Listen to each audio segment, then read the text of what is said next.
Radio जागो 90.4 FM।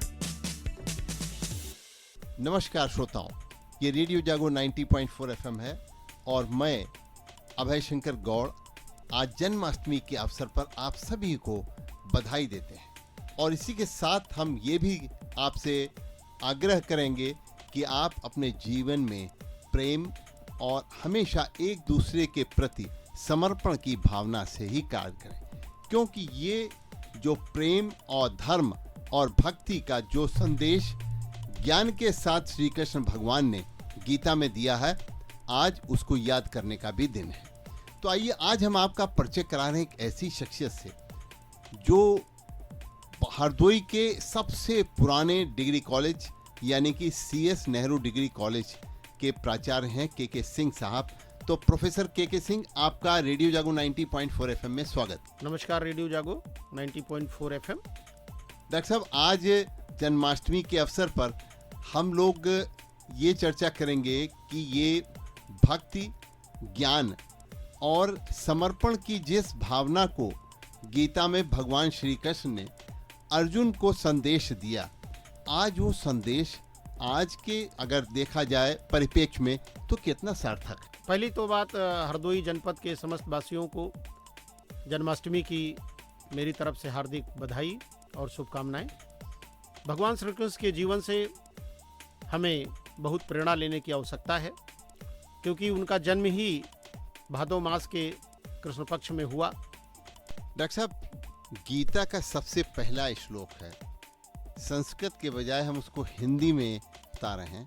Shri Krishna Yogeshwar जहाँ अर्जुन धनुर्धारी वहाँ, वैभव विजय श्रीनीत सब मस्से तुम्हारे हैं वहाँ। आज ये संदेश कितना सार्थक हो गया है, क्योंकि आज हर आदमी अपने क्षेत्र में एक जीत हासिल करना चाहता है और वैभव प्राप्त करना चाहता है, लेकिन आज मूल्यों का ह्रास हो रहा है। आज जिस तरीके से मूल्य गिर रहे हैं, उस तरीके से कभी भगवान श्री कृष्ण ने नहीं सोचा होगा कि आने वाले जो समय होगा उसमें इतने मूल्य गिर जाएंगे। और आज जितनी भी हम लोगों को जनता को शिकायतें हैं कुल मिलाकर के सब मूल्यों के ह्रास को ही लेकर के, तो आज उसकी सार्थकता कितनी है? मैं इस मामले में सिर्फ इतना कहना चाहूँगा कि भगवान कृष्ण जी का जीवन व्यवहारिक और वास्तविक जीवन से संबंधित रहा है। अगर मनुष्य अपने लक्ष्य को प्राप्त करने के लिए संघर्ष नहीं करता है तो उसको मनुष्य नहीं माना जा सकता है। मानव जीवन ही इस बात का है कि उसमें प्रभुत्व की लालसा होती है, और जिस दिन मनुष्य में प्रभुत्व की लालसा खत्म हो जाएगी वो उसका जीवन समाप्त हो जाता है। ऐसी स्थिति में संघर्ष और प्रभुत्व की लालसा ये स्वाभाविक चीजें हैं, लेकिन इनको नियंत्रित करने के लिए नैतिकता और मूल्य जैसी चीजों को मनुष्य के जीवन में इनकलकेट किया जाता है, उसमें शामिल किया जाता है, जिससे कि मनुष्य एक व्यवस्थित और संतुलित जीवन जी सके। उस समय के जीवन में भी अगर हम महाभारत से प्रेरणा लें तो वहाँ भी प्रभुत्व की लालसा के लिए ही इतना बड़ा संघर्ष था, और उस संघर्ष में चूंकि जब मूल्यों और नैतिकता का क्षरण हुआ तो संघर्ष बढ़ता गया।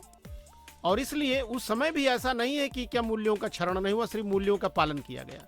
तो इसी स्थिति में हम लोगों को अपने जीवन में जो उसकी वास्तविक चीज़ें थीं उनको ग्रहण करना चाहिए और मूल्यों को इस तरीके से लागू करना चाहिए कि हमारे जीवन में तथ्य और मूल्य का संतुलन बना रहे। डॉक्टर साहब, सनातन धर्म में जिस तरीके से आज हम लोगों ने देखा है कि सनातन धर्म को मानने वाले लोग भी आज श्री कृष्ण भगवान की उपासना जो कर रहे हैं, वो अपने जीवन में एक शांति प्राप्त करने के लिए, जीवन में एक सुख प्राप्त करने के लिए और इसी के साथ जीवन को अपने सकारात्मक रूप में ले जाने के लिए कर रहे हैं। तो आज सनातन धर्म का ये सबसे बड़ा पर्व भी माना जाता है श्री कृष्ण भगवान की जन्म को। सनातन धर्म ये महत्वपूर्ण दिन है जन्माष्टमी का, लेकिन हम लोगों ने श्री कृष्ण भगवान से उनके शांति की चीज़ें तो सीखी हैं, सनातन धर्म ने सीखा है, लेकिन जब आवश्यकता पड़ने पर उन्होंने चक्र उठाया उसको हम लोग सीख नहीं पा रहे हैं।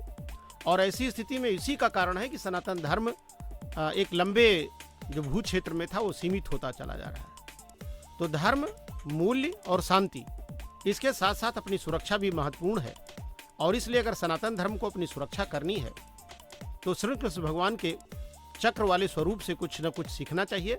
तभी आप अपनी वसुंधरा को और अपने धर्म को और अपने मूल्यों को और अपने आप को सुरक्षित रख पाए। तो हाथी घोड़ा पाल की जय कन्हैया जय लाल। कन्हैया लाल। तो आज आपने देखा कि Hardoi CS Nehru degree college के प्रोफेसर और प्राचार्य के सिंह साहब ने आपको भी अपने जीवन में कुछ सफलता प्राप्त करने के लिए श्री कृष्ण जन्माष्टमी पे जो संदेश दिए, उसके लिए हम डॉक्टर साहब आपको बहुत बहुत शुक्रगुजार हैं। आपका बहुत बहुत आपको धन्यवाद कि आप रेडियो जागो 90.4 FM स्टूडियो में आए और आपने यहाँ आकर के हमारे श्रोताओं को बहुत अच्छी जानकारी दी। तो मैं अभय शंकर गौड़ रेडियो जागो 90.4 FM की ओर से आपको बहुत बहुत धन्यवाद देते हैं, साथ ही साथ आपका शुक्रिया भी अदा करते हैं। बहुत बहुत आभार रेडियो जागो 90.4 FM का।